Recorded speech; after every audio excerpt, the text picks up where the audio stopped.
back again with Jerry Hello guys. So ito, request kasi ito ng mga Kylie fans. Whenever I tease, may mga events kami ni Kylie and ni Jeric, lagi lang tinatanong sa akin, ikaw, lagi si Kylie or pag Kylie si Jeric. So pagbigyan natin yung mga Kylie fans na mga ano nila, yung mga tanong nila. So ito, nag-hit kasi yung mga cover versions yun ni Kylie. So meron pa ba kami aabangan na gagawin yung cover version? I will love to and siguro soon kasi medyo busy lang sa music ako. Pero ayun nga, katulad ng palagi kong sinasabi kay Kylie, gusto ko talaga na actually marami kaming pinag-usapan ng songs. Kami naisip ako na songs na maganda. Actually, isang pisa natin yung Girl Gold Week. Tapos may iba pang mga versions eh. Ang dami. Pag may naisip ako, sinasabi ko agad sa akin, Netflix ko. Tulad nung kay Zach. Rewrite the song. Gusto mo kantay namin. And marami pa iba.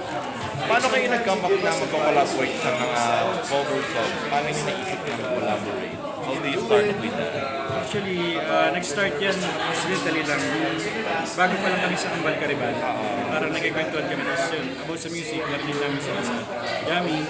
And then, sabi ko kay jamming naman tayo. Tapos sabay naman ulit sa kanya. Ito lang ang gitara. Dapat sa taping namin gagawin yun. Pero marami kami eksena. So, ayun, nag-set kami ng isang araw na gumara. Yun, yung with you. Tapos ito pa, ano yung mga qualities nyo na similar kayo together with Kylie? Kasi parang naging family na kayo, tapos may chemistry, nagda-dive. So, ano yung para sa iyo? Ano yung mga qualities nyo na similar? Paano kayo nagkaroon ng chemistry? Chemistry, sa tingin ko, mahirap i-explain kasi parang pag magkasama kami, parang masaya. Parang hindi ko ma-explain, pero ayun lang, nagkakaintindihan kami. Actually, dun sa Kambal Kariban nga, hindi kayo magka-loving talaga. Pero nagulat ako, pag pinagsama kayo, I remember yung interview natin bago mag-start yung Kambal Kariban. Yung ang taas ng hits nun Talaga. Tapos kaya tulta kami, hindi kayo magka-love team doon. Pero fans are pushing na kayo na lang, kayong ganito. Pag may mga interviews nga, laging hinahanap si ganito.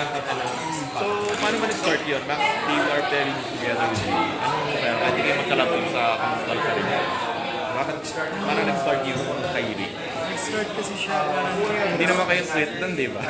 we think nag-start kasi isang artist ng bayan yung kasama kami.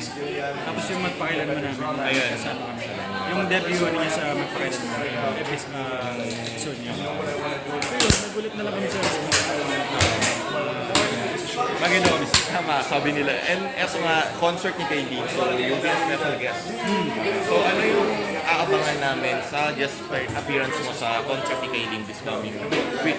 Ako, dapat po hindi nyo mamiss to kasi Anong surprise ba? Anong iahatid mo Kylie? syempre, haharanahin ko kayo for my spot. And then, for our spot ni Kaylin, surprise yan. Kaya dapat kasi sure mo gusto niyo talaga.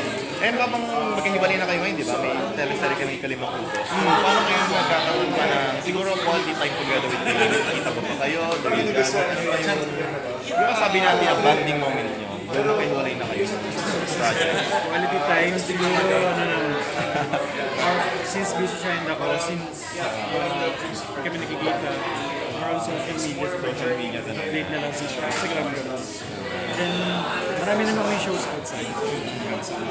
And tinanong ko rin kay Lito, meron bang naka-line up ang DNA for upcoming projects together with you? Like movies, some album, or maybe teleserye together? Meron bang aabangan na kayo fans in the future? Meron, sa tingin ko meron naman talaga. For the meantime lang, nandito muna ako sa Kalima. May bago show siya. So, sana magkasama.